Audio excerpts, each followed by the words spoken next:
Bueno, buenas tardes. Gracias a todos ustedes por acompañarnos en esta tarde bastante atípica, ¿no? Y fría de Madrid. Hoy tenemos la alegría de compartir con ustedes el libro, la presentación del libro Los Traductores del Viento de Marta López Loaces, que va a estar acompañada por Fermín Aguirre, de quien hablará de la novela. Y bueno, para nosotros es un placer enorme poder cobijar en nuestro centro a Marta, con quien nos une una estrecha amistad desde hace ya cierto tiempo, y de quien también hay un objeto suyo en el Museo del Escritor, que son estas vitrinas que están por distintos lugares de la sala. Hay una máscara veneciana que perteneció a la colección de Marta, que tenía en su estudio de Nueva York y que ahora está exhibida.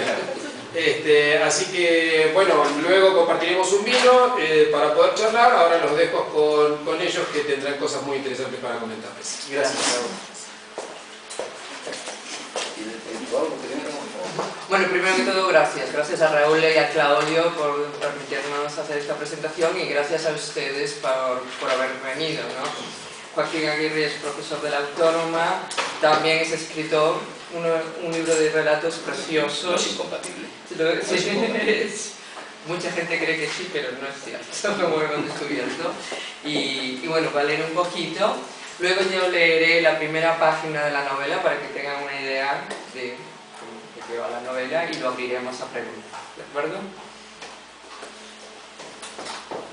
No es incompatible, pero algunos lo esconden. Es curioso. Bueno, novelista y profesor, es curioso, sí, esa especie de... Me parece que si es profesor universitario no se puede tener sensibilidad o algo así, es demasiado prosaico, ¿no? Sí. Burocrático. A mí me pidió Marta, y que yo estoy encantado de estar aquí.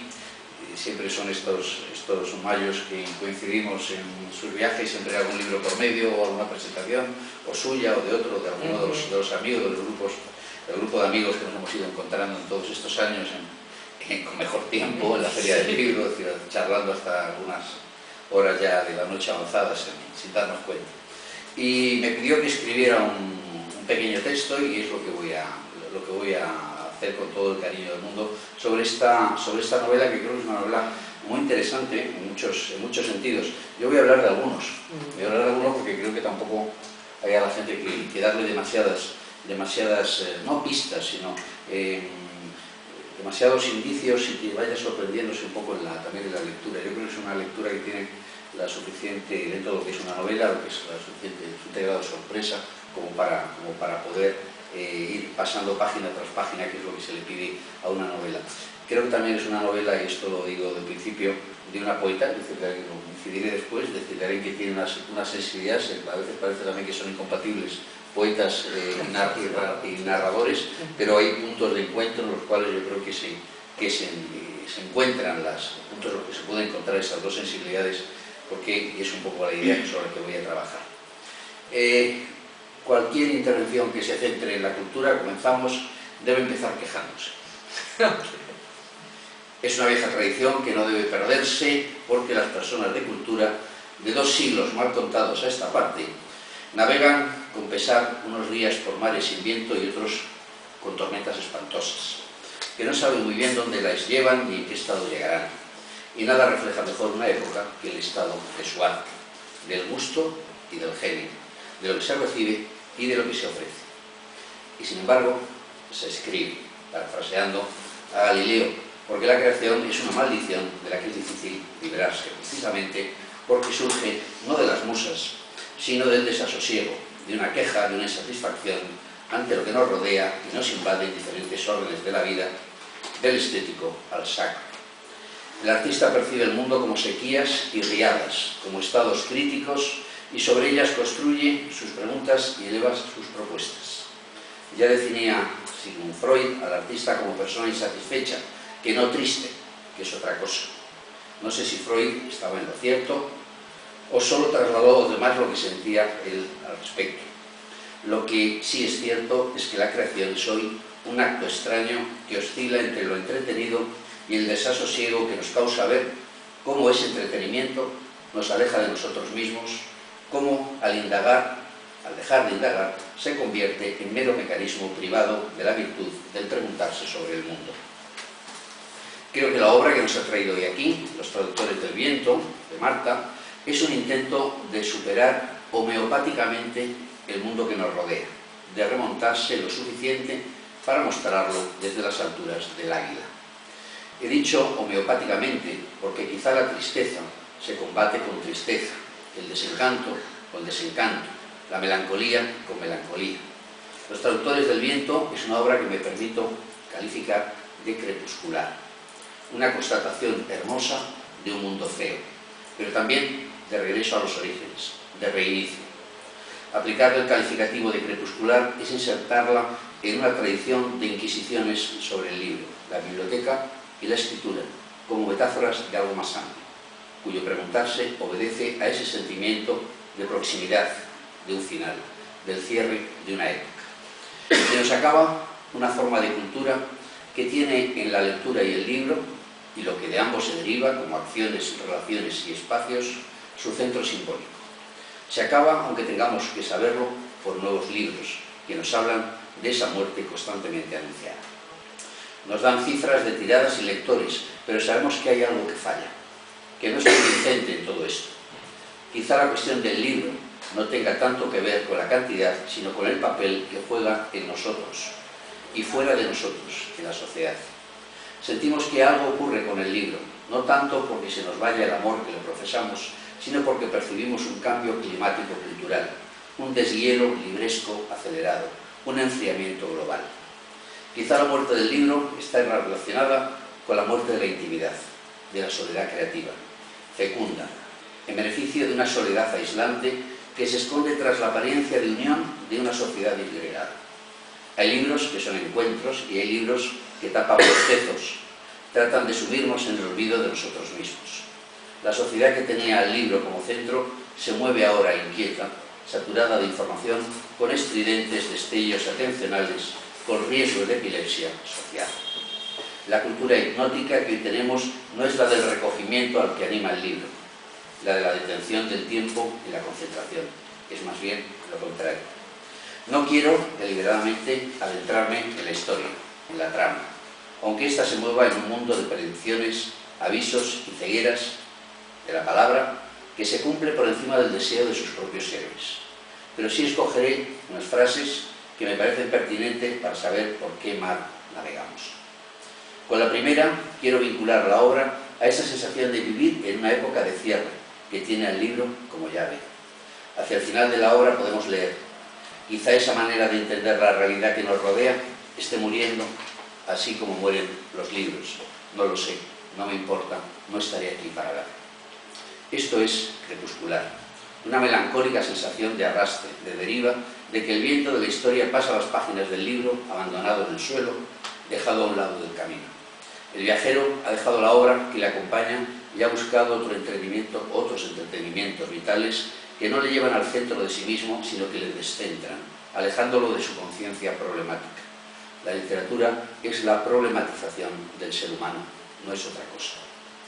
Sin embargo, en la obra de Marta López Uláces se trascienden los escenarios y acciones librescas habituales en estos años, porque se va a la esencia, al centro del humano, que se reintegra a la naturaleza. De esta forma trasciende la mera alegoría de la decadencia cultural, el elemento crepuscular, y nos reintegra en lo que supone la pérdida, llevándonos al origen, a la relación del hombre con el mundo, es decir, al origen de la poesía, o lo que es lo mismo, al del lenguaje. Me van a permitir que regrese a los poemas fundadores de nuestra modernidad poética. Son fundadores no porque crean una situación, sino porque constatan una pérdida.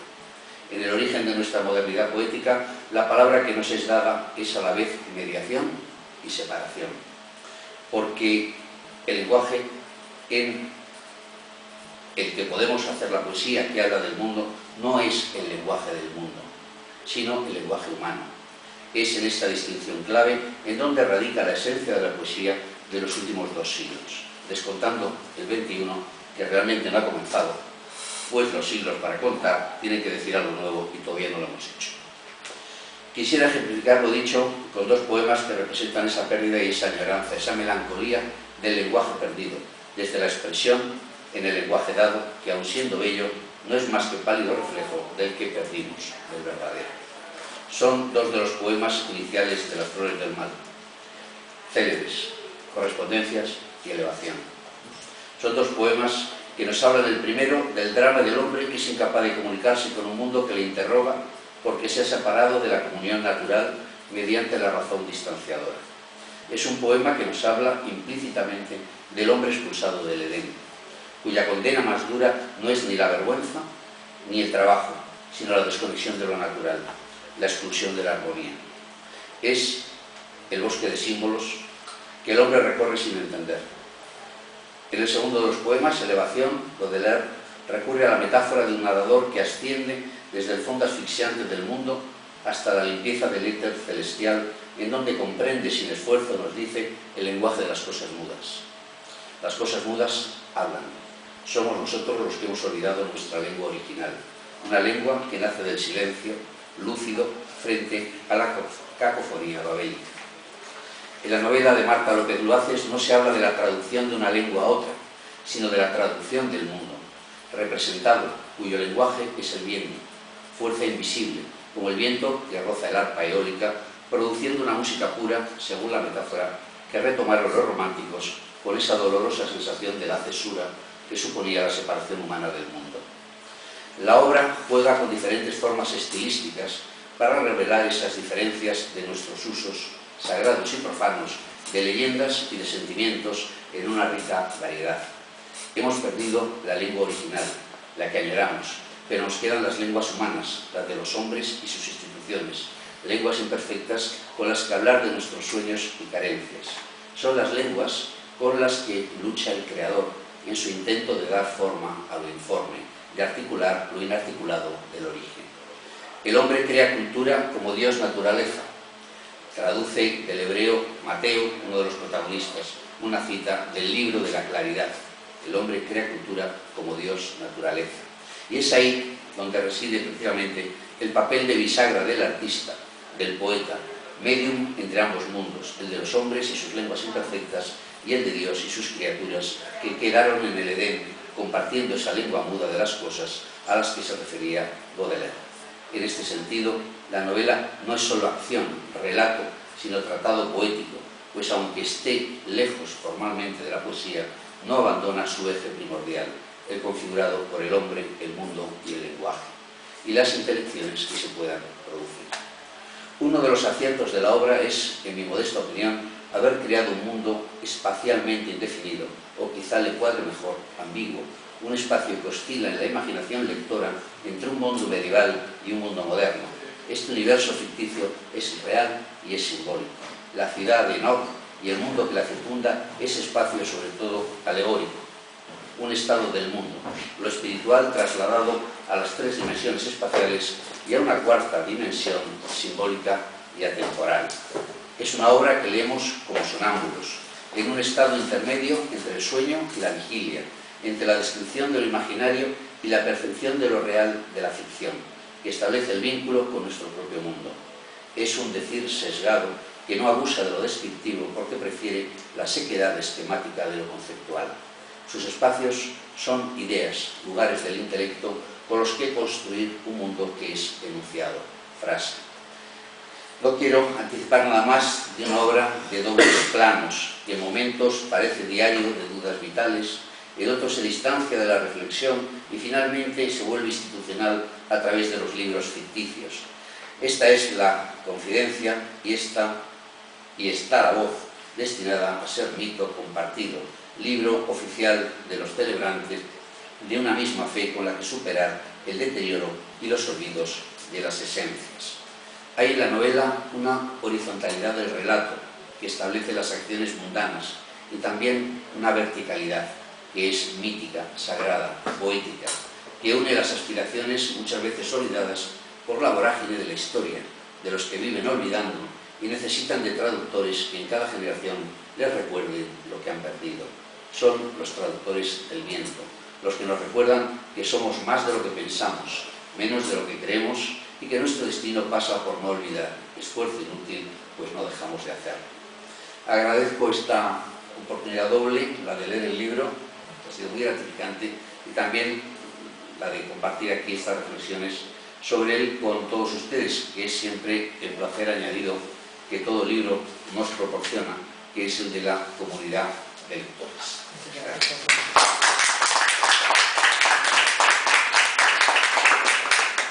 Y voy a leer un poco nada más, y después lo abriremos a preguntas. El libro la novela está dividida en tres partes. Una es la autobiografía del personaje, Agustín. Otra es la historia oficial, ¿no? Un historiador cuenta lo que pasó. Y después está la historia divina, que según la religión que se creó en esa ciudad mítica, recrea la historia. Y así que se cuenta la misma historia desde tres puntos de vista totalmente diferentes, y por lo tanto parecen tres historias diferentes, pero las tres cuentan la historia de la ciudad de Enoch. Esta ciudad creada en el siglo XXII, a finales del siglo XXII, para mandar a todos los inmigrantes indeseados, legales, ¿no? Y se mezclan en todo tipo de religiones, culturas, ¿no? Y así empieza la autobiografía de Enoch. Y empieza con una cita del Génesis, explicando el nombre de Enoch. Caín tuvo relaciones con su mujer, la cual concibió un hijo y dio a luz a Enoch. Más tarde se puso a construir una ciudad a la que dio el nombre de su hijo, Enoch. Génesis 4:18, y así sale el nombre de esta ciudad. El exilio, la emigración, el destierro son destinos despreciables.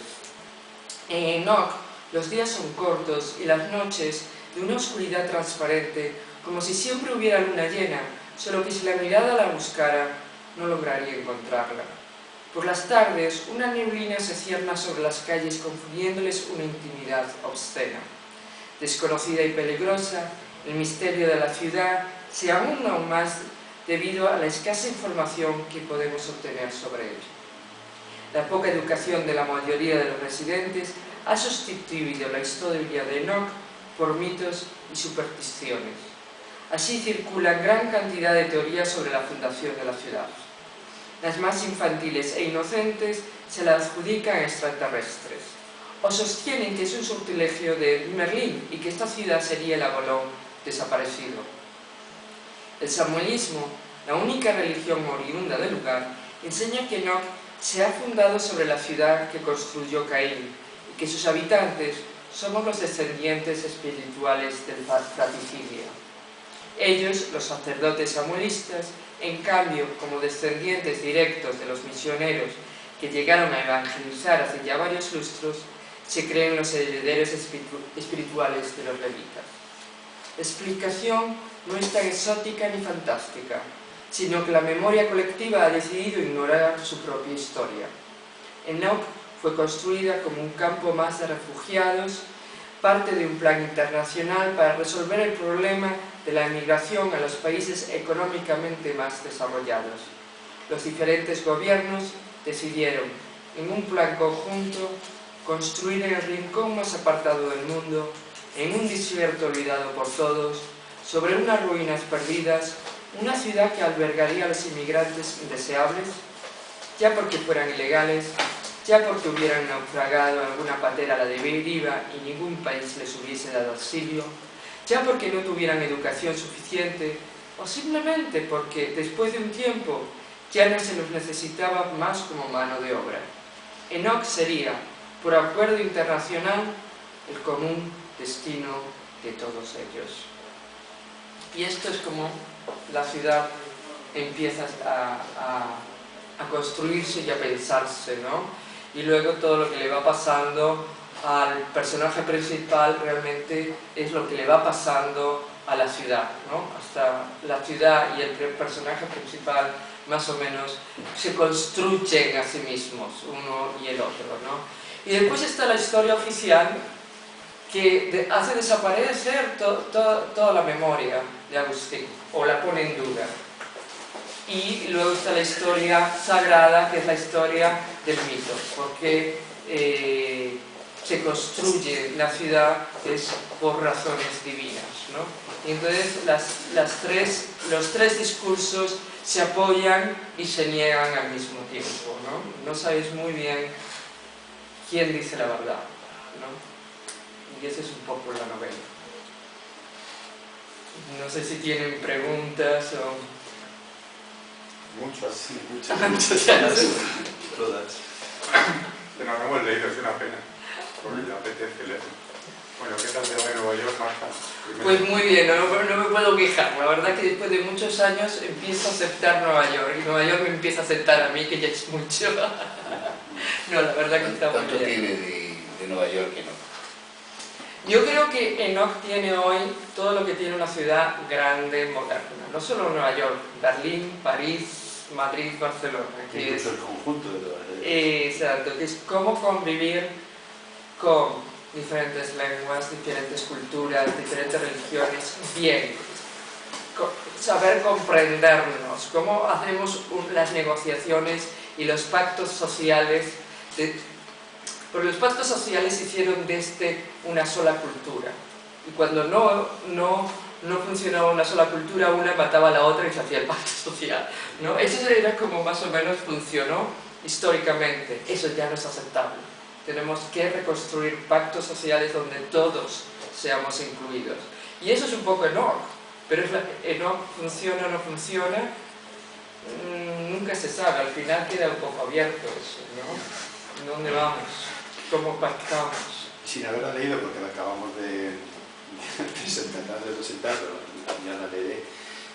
Hay una cosa que me gusta mucho. Yo creo que cada vez hay más simbiosis y hay más osmosis entre los géneros y Sí. yo creo que la novela moderna realmente es un libro de reflexión, hay elementos poéticos, Sí. hay elementos de ensayo y bueno, pues yo creo que esta novela, por lo que parece, mezcla un poco, por lo que has leído, mezcla un poco todo eso, ¿no? Y a mí me parece muy importante porque yo odio la literatura del divertimento. O sea, yo creo que uno de los grandes problemas, con lo que tú has dicho, me ha encantado la presentación que has hecho, es una sociedad nueva donde la masa social, o sea, el nivel de instrucción ha subido, pero ha subido para la elección del divertimento, fundamentalmente, del divertimento a través de videojuegos, a través de cosas, y todo eso, que es la tecnología al servicio de la no reflexión, al servicio de lo que tú decías, ¿no? de perder el centro de uno mismo, ¿no? Porque nos descentra totalmente, pues es lo que está acabando con el libro como elemento de reflexión, elemento de conocimiento. Entonces yo creo que el único ariete que todavía nos queda es emplear la cultura, emplear la escritura como un elemento de conocimiento y de reflexión. Es decir, que cada libro que salga, o sea, que olvidémonos ya de Frederick Forsyth y de toda esta gente, porque todo está muy bien, o sea, pero vamos, que da igual, o sea, que ya, por ejemplo, de Stephen King, pues el último libro, no, el penúltimo, lo publicó directamente ya en la red y después se publicó y tal. Entonces, bueno, eso nos está negando y además está haciendo que haya una cantidad, perdón si me alargo, pero es que es una reflexión al hilo de lo que habéis dicho y que me parece fundamental. Entonces, me parece fundamental escribir libros como este, o sea, libros que son una mirada sobre la sociedad que vivimos y que son libros de introspección de alguna manera, aunque es una mirada exterior, ¿no? Y libros simbólicos. La literatura es simbólica, es decir, fundamentalmente son símbolos y la poesía más que ninguna, ¿no? en ese aspecto. Y bueno, pues por eso me ha gustado muchísimo lo que has dicho. O sea, vamos, te voy a pedir que pueda leerlo otra vez o que pueda sacar una copia de alguna manera de eso, porque me parece además, para citarlo realmente, el análisis que has hecho a partir de la novela de Marta, claro. Y lo que ha dicho Marta, pues es evidentemente como una constatación de lo que tú has planteado ahí.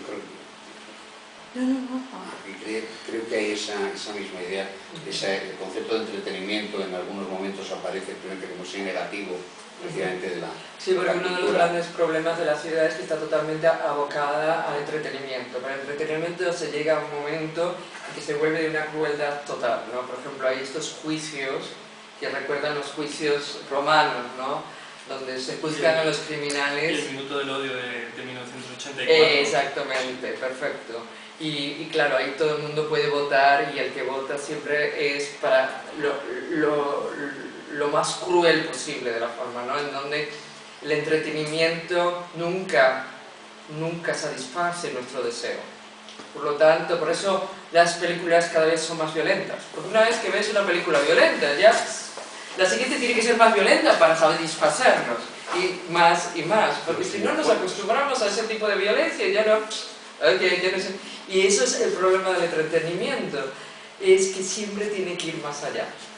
Y nunca nos satisface si lo se repite. Entonces, ¿en dónde paramos?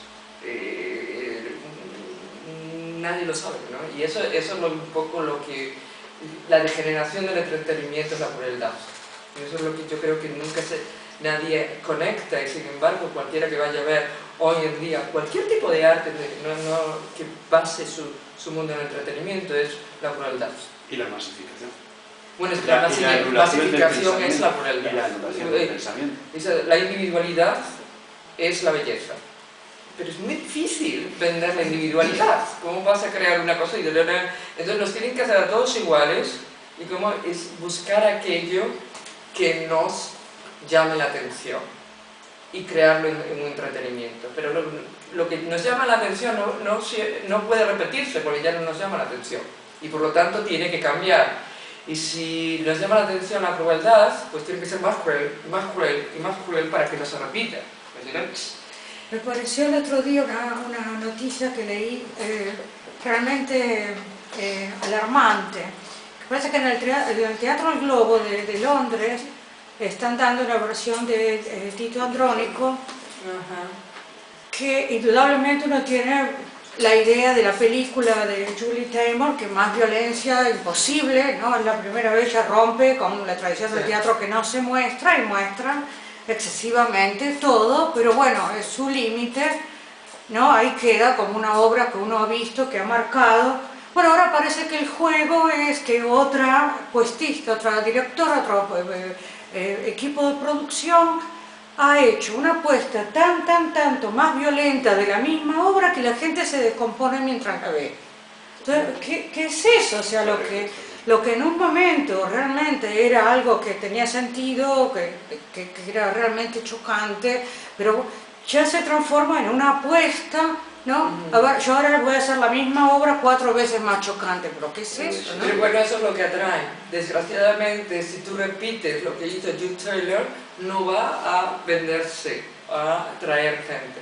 Entonces, masificación quiere decir, hasta cierto punto, no repetir lo mismo. Lo repites lo suficiente para que una generación lo absorbe, pero la siguiente ya se aburre con eso, tiene que ir más allá. Y cada generación pide más crueldad, más violenta, ver más, ¿no? Entonces, y eso es un poco lo que pasa en la ciudad de Knox, se lleva esto al extremo. Y el extremo es participar, no solo ver, sino participar todos de esa... En el acto de violencia. En el acto de violencia, ¿no? Pero es que lo que estoy diciendo, yo veo que es un proceso histórico que se ha repetido en el principio de los tiempos. Es decir, no es ni criticable ni admisible, simplemente lo que es. Y efectivamente, las generaciones o el proceso histórico hace que una generación vaya más allá, la siguiente retroceda, y ir y venir... Claro, en la ciudad de Knox simplemente no se retrocede, simplemente se llega más y más allá. Esa es la diferencia. Pero me gustaría conocer en el siglo XXIII, porque eso es en el XXII, De otra forma no era esta mi pregunta. La pregunta era, me da la sensación, por lo que has dicho, lo que habéis dicho, porque insisto que no hemos leído todavía la novela, que son 3 novelas ahí. Una es la historia de la ciudad, 2 es la historia del protagonista, ¿puede ser? Pero el protagonista contando la historia, vamos, su historia es la historia de la ciudad, ¿no? La primera parte del protagonista es la ciudad, la segunda parte del protagonista es el protagonista que cuenta la ciudad, y la pregunta es, ¿y la tercera parte es Marta? No, la tercera parte es lo divino. Mire, es que la verdad, voy a ponerlo. La primera parte... La buena narrativa de la tercera parte es Marta. No, es la más diferente a mí la tercera. Tal vez Agustín, porque todo el mundo piensa, bueno, es un hombre y entonces ella es una mujer y entonces no tiene nada que ver eso, ¿ok? La gran mentira es, en el Instituto Cervantes de Nueva York, alguien me preguntó, muy molesto, bueno, ¿por qué tu personaje principal es un hombre? Bueno, eso sería como preguntarle a una mujer que tuvo un hijo y no una hija, oiga, ¿por qué tuvo un hijo y no una hija? Bueno, el personaje principal es un hombre, aunque después se transforma y termina siendo el personaje principal una niña, ¿no? Eso tampoco lo vieron, pero bueno, es otra cosa. De todos modos... No había leído Madame Bovary. Exacto, y tantos, sabía que lo había leído, ¿no? Eso es un poco, ¿no? Pero bueno, y eso tiene mucho que ver con lo que está pasando en Nueva York en la literatura. Pero bueno. Entonces, la primera parte, que es Agustín, aunque sea la voz masculina, tal vez hay mucho de mi experiencia de ver el mundo, de lo que está pasando hoy. La segunda, que es la historia oficial, donde además hay a pie de página, se citan tanto libros de historias reales como no reales, ¿no? Hay citas de libros que no existen y hay citas de libros, en eso es algo de Borges, ¿no? Pero que tengo totalmente claro que hoy en día sirve mucho para despistar al lector, y hay que despistar un poco al lector, ¿no? Para que se involucre. Y eso es la cosa más seca que he podido hacer, la cosa histórica, ¿no? Esas cosas que tuve que coger libros de historia sobre ciudades que nacen y leerlos, porque es un lenguaje muy específico. En tal fecha nace tal fecha y la guerra de guerra, una cosa totalmente seca, ¿no? Y entonces sí, y el tercero son los libros religiosos. Todos los libros religiosos son historia, simplemente que basadas en mitos, ¿no? Si uno lee la Biblia, realmente es la historia del mundo judío, ¿no? De hebreo, digamos. Y en eso se va contando la historia de muchos nacimientos de ciudades y otras culturas que no eran hebreas. Si uno lee el Corán, es lo mismo realmente, ¿no? Entonces, cuento la tercera parte desde un lenguaje totalmente religioso, ¿no? Y cuenta la historia de Enoch y no hay personajes, el único personaje es Dios, es el bendito que crea Enoch, ¿no? Entonces realmente el primero, el contado desde la historia, hay un personaje, en el segundo el personaje es la ciudad y el tercero el personaje es Dios, ¿no? Y todos cuentan la misma historia, pero la idea es que ninguno cuenta la misma historia. Al final, la historia de Enoch es un poco ambigua. ¿Por qué se creó? Agustín dice una cosa, el historiador dice otra y el religioso dice otra. ¿Cómo termina? Nadie está muy seguro, porque cambia un poco los hechos, ¿no? Entonces, según lo leas, según tus creencias, así es la realidad. Y eso es un poco también lo que quería mostrar, que el historiador te da un punto de vista, el religioso, el teólogo te da otro, y después tu propia vida te da otra versión totalmente diferente, y así la que tú creas, así es la realidad, y puede ser muy diferente.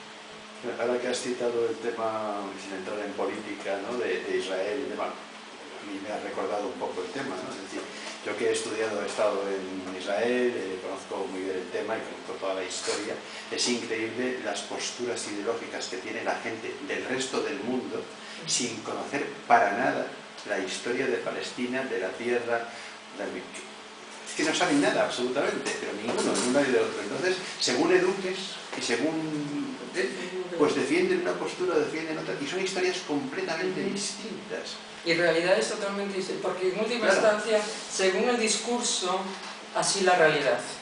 Claro. El otro día me quedé sorprendido hablando con alguien que defendía mucho y muy abiertamente y radicalmente la causa palestina, por llamarlo de alguna manera, que no sabía, que estaba convencido que el Estado de Israel, los primeros judíos los habían traído en el barco en Éxodo y que los habían metido allí en el año 48. No sabía absolutamente nada de la inmigración judía en el siglo XIX, no sabía absolutamente nada de la compra de tierras de los primeros colonos judíos, no sabía nada de la partición, no sabía absolutamente nada. Y y sin embargo defendía, llevaba esta historia, que no estoy en contra y que no No, tengo no, ideología del asunto, sino pero que- me parecía terrible la absoluta ignorancia de la historia de una nación, ¿no? Y de hecho, sí. Desgraciadamente muchas posturas políticas se toman al vuelo por las noticias de la televisión, qué tal, y realmente se necesita leer mucho, sobre todo en ciertas posturas como esa, ¿no? que es tan controvertida la cuestión, ¿no? Y sin embargo la gente no tiende a leer, sino al vuelo coger ciertas informaciones. Y entonces se toman posturas tal vez muy equivocadas, pero que suenan bien, ¿no? Ese es el problema. Claro, es la ignorancia, ¿no? Fundamentalmente, ¿no?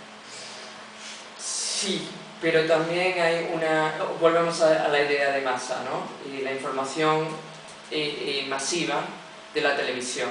¿Y cuántos minutos o segundos tiene una noticia? Mínimo.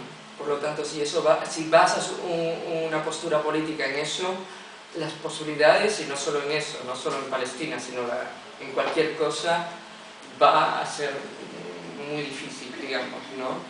Y yo he oído cantidad de cosas sobre Estados Unidos y me he hecho a reír, porque realmente lo que llega aquí de Estados Unidos en las noticias son, ¿cuánto? 60 segundos en una noticia. Entonces yo me acuerdo de volver y preguntarme una vez, porque acababa de haber en Nueva York, era cuando en Nueva York había mucho, hoy en día es una de las ciudades más seguras, pero en ese tiempo era bastante... Y me preguntaban, ¿cómo vives en Nueva York? Pero los tiroteos, la gente creía que estábamos constantemente de tiroteos que teníamos que estar, ¿no? Y es por la imagen que dan las noticias. Por supuesto, eso pasaba en barrios muy alejados, pero esa es la imagen. Sí, Raúl. Oye, Marta, desde la última vez que viniste en Europa, me parece que el discurso europeo, tanto en Francia, en Inglaterra, en Dinamarca, en Holanda, haría cada vez más posible y más cercana una ciudad de Enoch. Sí. ¿Vale? Y creo recordar, y además ahora mismo es como casi todos los euroescépticos tienden al mismo rechazo y a la expulsión de una inmigración que nos está estorbando. Y creo recordar que dijiste que hubo un senador republicano que comentó que habría que crear una ciudad así en el desierto. En el desierto. Exacto, que pasó que esta idea viene, que leí, que hubo una propuesta muy seria de, bueno, ¿qué vamos a hacer con todos estos ilegales? La idea era poner un campo de cosas, pero muy amable, ¿no? Con agua potable, con todo. Todos ahí. Pero fue muy serio, se tuvo que votar y todo. Y dijo, pero ustedes, no, coger a todos estos y mandarlos ahí, pero claro, iba a haber agua potable y electricidad, ¿ok? Entonces tú dices, esto es loquísimo, estamos hablando de seres humanos. Totalmente desesperados, obviamente la gente no coge pateras y se juega la vida simplemente porque quiero conocer una cultura nueva. Eso es absurdo, ¿ok? Eso es absurdo. Tienes que estar en lo último. Y mucha gente viniendo con niños chicos, es que ya estás desesperado. Y plantear eso fue casi como, señores, eso es un insulto. Eso es un insulto a la humanidad, no solo es un insulto a la humanidad. Tenemos que ponernos seriamente, sí, hay un problema, pero un problema de miseria, de guerras, de qué vamos a hacer ante eso, cómo vamos a resolver esos problemas para que no exista si no se quiere tanto. Ahora, segundo, yo creo que también es un enorme error negar la inmigración. Si ustedes quieren trabajo, los emigrantes son los primeros que te van a dar trabajo. Yo sé que eso va en contra de todo lo que se dice, pero el inmigrante crea más trabajo que saca. El inmigrante, después de romperse el alma, y esto es la gran mayoría de los inmigrantes, yo no digo todo, porque no hay queja, pero la gran mayoría de los inmigrantes llega a un país, se rompe el alma, pero como nadie lo he visto yo en ningún otro país, quiero decir que haya nacido ahí, consigue su dinero y hace su tiendita, su restaurante. Entonces no solo él tiene trabajo, pero sino él tiene que dárselo a un camarero, a una señora de la limpieza, así que por cada emigrante en Estados Unidos se hizo, por cada emigrante se crean otros 4 trabajos, porque la gran mayoría terminan creando su pequeñita tienda, porque esa es la idea, la gran mayoría de los inmigrantes saben que van a tener que crear su propio para ascender, que dándole el trabajo al otro van a ganar lo mínimo, o muy poquito. La forma de subir es crear tu propia. Entonces por cada emigrante se crean en Estados Unidos 4 trabajos. Y eso es una de las grandes, mayores riquezas de los Estados Unidos. Y yo creo que a Europa le pasa lo mismo, lo que pasa es que estamos en una crisis, y cuando hay una crisis se funciona y a través del miedo. Y cuando hay miedo no se razona bien, digamos, no hay trabajo, esa gente quiere nuestro trabajo, fuera.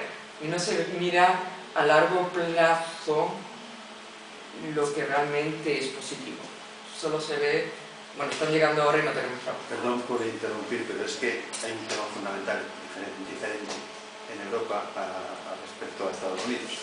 Y es que la inmigración que se rechaza en Europa es fundamentalmente la inmigración islamista, o sea, la que viene de los países árabes, porque la otra inmigración se integra. Es decir, el problema fundamental, y yo soy una persona tremendamente progresista, creo que me conoces, sabes por lo que pienso, pero claro, hay que reconocer que cuando aspecto de ese ejemplo volvemos al Estado de Israel. O sea, crearon trabajo, han creado, y admitían, y había gente árabe viviendo en Israel, y el ejemplo de Estados Unidos y de Israel en aquel momento ha sido el mismo. Pero en Europa es distinto, porque el problema fundamental en Europa es que la inmigración que se rechaza es una inmigración que no se integra. Porque hay un problema fundamental en este momento, y lo tengo que decir, lo digo claramente, es la ideologización a través de una postura fundamentalista, que es el tema del islamismo radical y fundamentalista, que está creando una serie de problemas en Europa brutales, porque hay una ideologización de esa inmigración.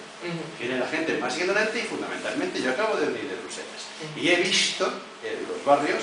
Es una ciudad llena de migrantes y bueno, te metes en un determinado barrio y las mezquitas son mezquitas de casas y tal. Todo hombres, las mujeres en su casa tapadas hasta arriba, o sea, no se integran en absoluto. En Francia pasa exactamente lo mismo y eso en Estados Unidos no ocurre. En Estados Unidos la inmigración se ha asimilado. Como se ha asimilado, se me asimila en la Argentina. Se asimila porque se hacen americanos que hablan español, los mexicanos y tal. Y la inmigración hispanoamericana o la española a otros países se asimiló, pero la inmigración islámica no se asimila en Europa. Y eso hace radicalmente distinto el problema. En Estados Unidos, te lo dice todo el mundo, y eso es verdad, la tercera generación se asimila. No se asimila antes. Vamos a ver. Los que llegan, sean hispanos, sean de donde sea, por lo general viven en sus pequeños guetos. Y quiero quitar el malentendido. Un gueto no necesariamente es malo. Un gueto no quiere decir violencia. Quiere decir que se hace una subcultura de la emigración que llega. Quiero decir, hay barrios que viven solo chinos. Hay barrios que se viven solo ortodoxos judíos. Hay barrios que solo viven españoles, gallegos, la verdad. ¿Ok? Los Asturias, y hablan más gallego ahí que en Galicia. Yo me quedé asombrada. ¿No? Y dicen, ¿quieren aprender gallego? Váyase a Nueva York y Luis, no nadie sabe. ¿Ok? Y se encierra gallego. ¿Por qué?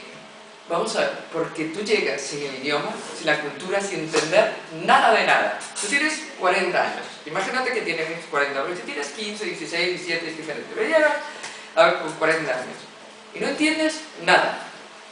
Y quiero decir no solo la lengua, sino cómo funciona un banco.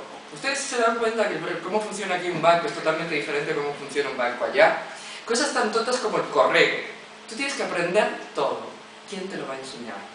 Tu propia gente que ha llegado antes. Entonces tú te vas a tu, digamos, gueto, pero no gueto negativo, ¿ok? En donde vive tu gente. Y ellos te dicen que esta es la escuela donde tienes que mandar a los niños, esto es el correo y esto es cómo se hace, bla, bla, bla, bla. Así que se sienten protegidos y se sienten... Ellos mismos, por lo general, van a encontrar trabajo a través del gueto. Alguien ahí le va a conseguir el primer trabajo. Así que no hay nada negativo en eso. Pero por lo general esa gente se cierra ahí porque se sienten protegidos y el mundo exterior se vuelve bastante amenazante. Y se quedan ahí. Y eso ya se lo digo como gallega. Esa gente de Queens no ha salido de ahí jamás en su vida. Llegaron ahí y ahí se viven. Sus hijos ya no. Sus hijos aprenden la lengua, por lo general ya tienen un nivel educativo más alto, pero se quedan entre los dos mundos. Y por lo general ya no van a vivir en el gueto, salen del gueto. Pero hablan dos lenguas y se sienten entre los dos mundos. Yo he tenido hijos de gallegos en mi universidad, que hablan gallego mejor que yo, con un acento que yo no tengo, pero gallego nasal de esos que cuesta, y saltan al inglés, y yo me quedo asombrada porque son americanos. Esos son los hijos. El nieto ya no. El nieto pierde toda su herencia. Ya solo hablará inglés y ya Galicia quedará con el mundo mítico. Eso le ha pasado a todos, a los italianos, a los polacos, a los checoslovacos, todos, incluyendo a los árabes. Y en donde más pierden son con las mujeres. Quiero decir, las mujeres árabes, ahí hay pueblos enteros. Y llegan, y por lo general la primera generación no se integra. La segunda tiene unos problemas serios, están teniendo problemas serios porque las mujeres rompen mucho más, se integran mucho más, y los padres están teniendo problemas con eso, porque las mujeres se casan con quien les da la gana, se casan fuera de su religión, entonces están teniendo... Y la tercera, llamando todo. Y yo creo que eso es lo que debería estar pasando en Europa. Pero creo que hay algo que no. De hecho, una de las estampas más normales que te encuentras es una madre con el velo y un adolescente sin él. Claro, eso es lo que y es algo relativamente frecuente. Sí, es cierto que es una de las culturas que más les cuesta asimilarse, pero vamos, creo que hay un cambio. Pero también existe ¿En Estados Unidos? No, aquí. ¿Aquí? Yo creo que la tercera generación es la que, digamos, puede romper las... Y yo lo he visto en todas, ¿eh? Vete a Badalona. No, yo me quedo en Madrid. No, pero Badalona. Y vivo en Móstoles. O sea, que es la Badalona de Madrid. Badalona, la mitad de la población de Badalona en este momento es árabe. Y además, el tema... Aquí el problema fundamental, ¿sabes cuál es? El problema religioso. Ese es el gran problema. Es decir, el problema del resto... El problema es que el Islam... Y perdona que diga esto, pero es un tema que he estudiado a fondo, que conozco, tengo amigos árabes, montones de amigos, igual que tengo amigos judíos, y no se asimila porque hay un problema de concepción de que la religión está unida a la vida civil. Pero eso es toda la religión, lo que pasa es que se va separando uno con la modernidad. Claro, pero hablas desde un punto de vista jerárquico. En el momento, que es lo que te está diciendo Marcelo, te digo yo, en el momento en el que se rompe esa jerarquía y se rompe esa cadena familiar, es donde existe la asimilación, y eso hará en España, yo de Estados Unidos no sé, pero en España tenemos menos experiencia y llevamos menos tiempo con eso. Eso hará que probablemente haya una parte que no, pero desde luego sí hay una parte que sí, que ya existe. Ojalá sea...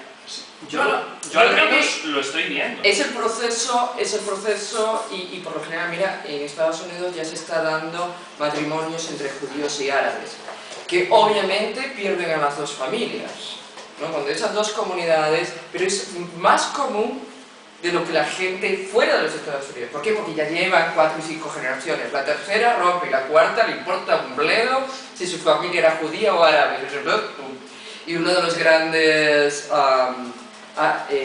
la ayudante de Hillary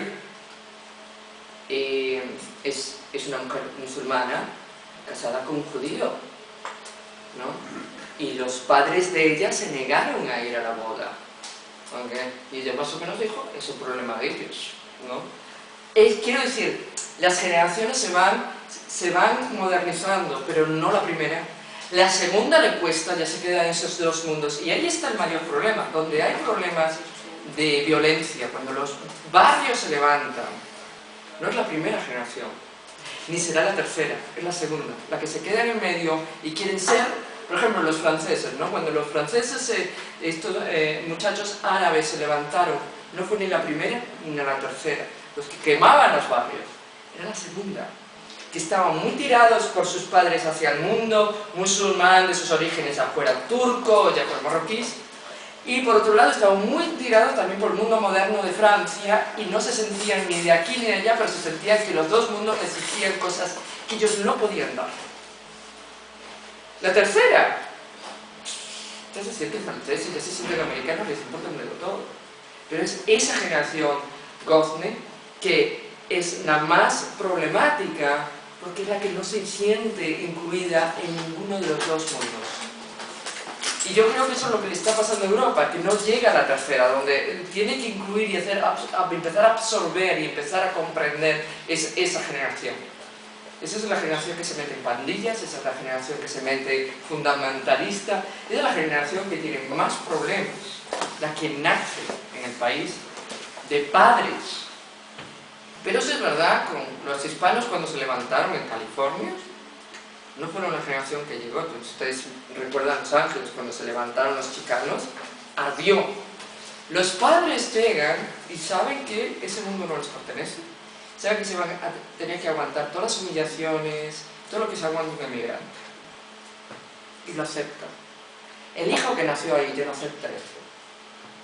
Pero tampoco se siente estadounidense y sabe que es rechazar todo, porque hasta cierto punto es aún fuera. Y entonces esa es la generación que tienes que absorber. Si no puedes absorberla, esa es la generación que te va a dar problemas. Y eso es lo que yo creo que está pasando. Esta es la generación que se está metiendo fundamentalista para sentirse que pertenece a algo, que alguien los acepta. La tercera ya no, la tercera ya se sienten tan del país como cualquiera, pero es esa generación.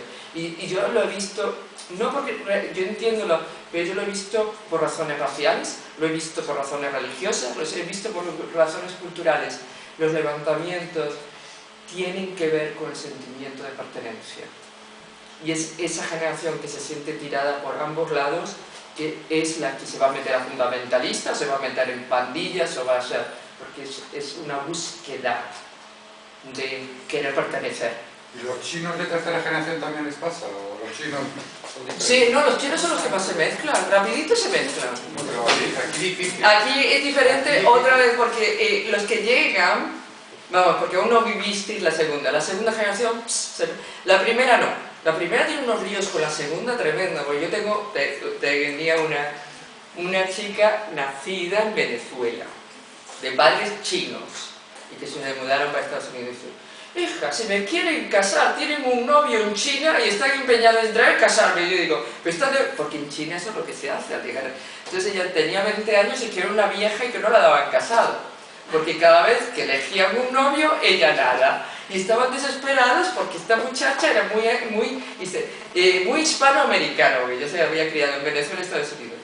Y claro, era todo una vergüenza familiar que a los 20 años no estuviera casada. Y ella se reía a carcajadas. Por eso yo te digo, la primera, la China, es la cosa más... Hablamos de fundamentalismos, los chinos son terribles. Sí, por eso, y la segunda no se mezclan tampoco, ¿eh? Los niños jovencitos chinos son hijos de esa primera generación. Sí. Se ven entre ellos en pandillas. Mucho. No se mezclan con las pandillas españolas. Tienden a tardar 3 generaciones. Pero eso te lo digo yo. Los chinos son la tercera y así. Sí. La tercera se nos La tercera. No, pero te voy a contar esto. Tú vas a Queens, Astoria, Galicia, la segunda generación, te digo que se casan entre gallegos. Hablan gallegos, ya te lo digo, con un acento que yo no tengo. Y son de Queens, son de Nueva York. Y casarse fuera, a mí, si te casas con otro español que no sea gallego, se reirá mucho, que eso es andaluz, tú sabes, pero bueno, te lo perdonan. Te casas con un americano y vas a tener problemas, terminas divorciándote. Es la tercera generación. Ya han pasado por la... Así que es en todas las... y te lo estoy poniendo, mira, los gallegos, por Dios, lo mismito. Y son famosos los gallegos, cualquiera que fuera a Cuba lo sabe. Los gallegos solo se casan entre gallegos, eso te decía. Esos gallegos no se mezclan. Eso es Cuba. ¿Y qué? Después a la tercera o cuarta todos estaban casados con cubanos, pero ellos juraban que los gallegos no se casaban. Así que es un proceso más largo tal vez del que lo que tenemos como paciencia. La paciencia cultural es corta, queremos que lleguen, sean absorbidos y nos olvidemos. No puede ser. No puede ser. Tardan 3 generaciones, y eso te lo dicen en Estados Unidos, todo, no importa que fueran rusos, chinos, son 3 generaciones. El imán de Londres que fomentó con sus laptops toda la historia de las Torres Gemelas, este asunto y tal, que ahora ha sido procesado en Estados Unidos. Sí, fue procesado. Pero da igual porque no lo van a poder extraditar, este tipo de historias, pero ha sido procesado. Le hicieron una entrevista, pero además días después de las Torres Gemelas, le hicieron una entrevista yo la leí en inglés además, por lo cual no es que la leí directamente, no sé, fue en el Daily... fue en Londres. Y el periodista le preguntó alemán: ¿cuándo se acabará el conflicto entre el Islam y Occidente? Y contestó textualmente: cuando el Islam reine en todo el mundo. El periodista le pregunta, ante esa respuesta, le pregunta: ¿en todo el mundo? ¿Que esté impuesto en todo el mundo, incluido Inglaterra y Estados Unidos? Y contestó: sí, hasta que el Islam no reine en todo el mundo, incluido Estados Unidos e incluido, o sea, todo el globo. O sea, el Islam no se acabará jamás, la yihad no se acabará jamás, la guerra santa. Eso en el siglo XXI, es decir, sabemos lo que era el catolicismo y el cristianismo cuando en la época de las cruzadas, y lo que hizo Godofredo de Bouillon cuando entró en Jerusalén y se cargó a todos y los infieles, todo eso, pero era una época donde no había internet, donde no había tecnología, donde no había comunicación. Lo terrible de estas cosas y de todos los que siguen esta historia es que se sigue produciendo en el siglo XXI. Es que en ese siglo XXI la misma gente que maneja internet sigue pensando realmente que el Islam tiene que dominar todo el mundo. Bueno, y eso es terrible. O sea, para mí me parece absolutamente Pero terrible. ha cambiado, efectivamente, pero es fanatismo. Si a Josu Ternera le preguntamos hace 15 años cuándo se iba a acabar el terrorismo de ETA, yo hubiera dicho que cuando se hubiera independizado el País Vasco. Quiero decir, son fanáticos que siguen una línea de pensamiento lo que hacen. pero no pueden seguir otra. Y además el fanatismo se basa, y la verdad, en la miseria, en la pobreza, en la poca educación de muchos de estos países. Y luego también en el sentimiento de enajamiento que tiene mucha gente cuando vives en otra cultura. La verdad, si tú vives en otra cultura, hay momentos muy tremendos porque te sientes totalmente aislado del mundo, ¿no? Y tienes que tener una enorme madurez y una enorme relaciones de apoyos para realmente no sentirte aislado, no caer. Es muy fácil caer en fanatismos, en sentimientos de... Porque tú hablas del Islam, ¿no? No del Islam, hablo del islamismo. El mismo, exacto, el fanatismo islamita, ¿no? Que es muy diferente. Pero, mira, ¿cuántos muchachos no caen en estas religiones que acaban de nacer raras y tal? Y desaparecen, dejan sus familias. En Estados Unidos pasa todo el tiempo, acaban de aparecer ahora unos que viven todos en un campo de concentración más o menos y se van ahí porque ahí van a encontrar no sé qué, no sé cuánto y dejan todo y viven como esclavos y están contentísimos. Entonces, ¿pero qué es locura? ¿Qué? Es el sentimiento de pertenencia, la necesidad del sentimiento de pertenencia, sobre todo a cierta edad. Sí. Es sumamente importante. Y yo creo que el fanatismo se basa en cualquier fanatismo. Marta, el sentimiento de pertenencia me parece muy bien, el sentimiento de imposición me parece terrible. No, y claro. me parece terrible. Es que yo no estoy defendiendo, no estoy defendiendo para nada, pero para nada, ninguna religión, porque yo personalmente no pertenezco a ninguna, no creo en ninguna imposición de nada, pero quiero decir, creo que le estamos dando hasta más importancia de la que la deberíamos dar. ¿Por qué? Sí, porque esta gente se siente maravillosa cuando le damos esa importancia. Hay 240 niñas de Nigeria secuestradas en una escuela por una hay continuamente atentados. No hablemos de la trata en el occidente porque eso claro, es otro tema. podemos hablar, pero eso no es el... Bueno, eso no es bueno, no es eso más o menos. La verdad que no podemos enorgullecer de mucho. Espero esto. Un momento, ¿cómo se llegó a esto? Yo no lo sé. Era que es armado, ¿verdad? Esto es Enoch. ¡Eso es Enoch! Es una maravilla, porque hay pensamiento. Es una performance. Porque con tu libro estás creando polémica, debate y pensamiento. No, espera. Lo que quiero decir... Cuéntanos cómo está siendo aceptado allí en Estados Unidos y qué diferencia ves con Perdona, ¿cuándo? ¿Y cómo está siendo aceptada la novela? ¿Cómo intuyes tú que se entiende en la misma línea que acá? Y si hay posibilidades de traducción, cuéntame. Bueno, la editora me dijo que se estaba vendiendo muy bien y mucho en los Estados Unidos. Creo que tocó algo. Bien. ¿Qué tocó? Aún no estoy muy segura, pero tocó algo.